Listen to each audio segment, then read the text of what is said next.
பலவீனமாய் இருப்பதும் பலனுள்ளவர்களாய் இருப்பதும் நம்முடைய சூழ்நிலைகளை சார்ந்ததல்ல, நம்முடைய வாழ்க்கையில் நடக்கும் சம்பவங்களை சார்ந்ததல்ல, அது உங்களுடைய தீர்மானத்தை சார்ந்தது.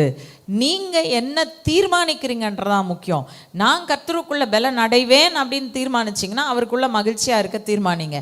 பரிசுத்த ஆவியானவர்னால் உண்டாகும் சந்தோஷம் மகிழ்ச்சி எனக்குள்ளே வரட்டும். தினந்தோறும் ஜெபம் பண்ணுங்க, ஆண்டவரே நம்முடைய ராஜ்யம் வரட்டும், நம்முடைய ராஜ்யம் வரட்டும் அப்படின்னு சொல்லிட்டு ஒரே வார்த்தையில் முடிச்சுட்டு போயிடாதீங்க. நான் சொல்கிறது அத்தனையும் நோட் பண்ணி வச்சு ஜெபம் பண்ணோம்.